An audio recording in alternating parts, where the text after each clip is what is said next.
Shalom. In this week's Parshat, Vayeitzei, Yaakov journeys out of Beersheba, his parents' home, and leaves Eretz Yisrael to find a wife and start a family. This is going to be a challenging journey for Yaakov. He's going to meet his uncle Lavan, who's known for his questionable character.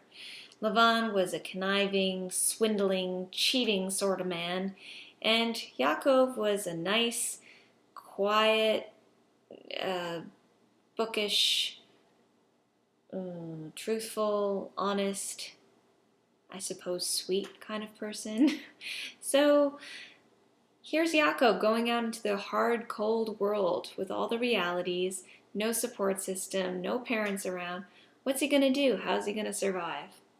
Well, he turns to God for help, and he asks Hashem to protect him and to take care of all of his needs and to make sure that he prospers and does well.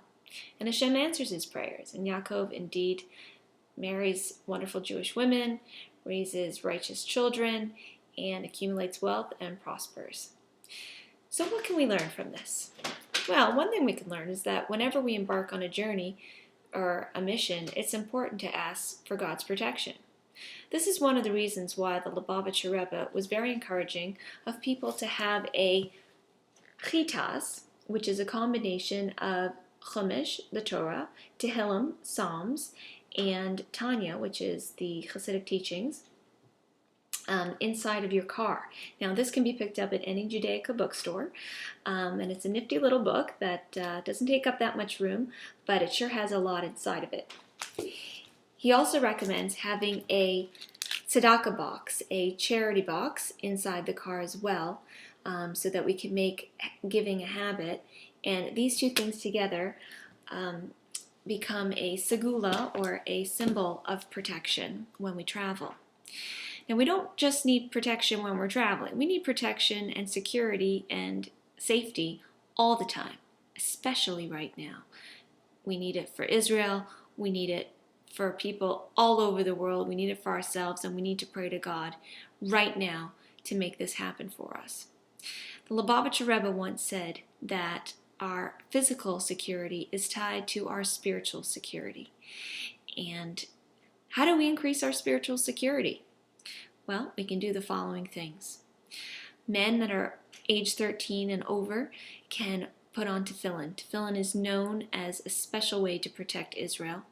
And it also says in the Talmud that tefillin will frighten away those who seek to destroy us. So that's one thing we can do. Another thing we can do is all women and girls can light Shabbat candles. Shabbat candles bring light into the world, and it's also the most auspicious time where we can ask for God's love and protection. Another thing is to put mezuzot on our doorposts throughout our home. And this contains the prayer of Shema and is also important for our protection. Also, we can pray individually and collectively as a whole for God to protect us and to guard us, especially right now in these times where we absolutely need it. And lastly, it's important to increase our acts of goodness and kindness towards our fellow man. All of these things are important for helping to increase our spiritual security, which will most definitely impact our physical security and help us bring more light and goodness into the world with the coming of Mashiach speedily in our days. Shabbat Shalom.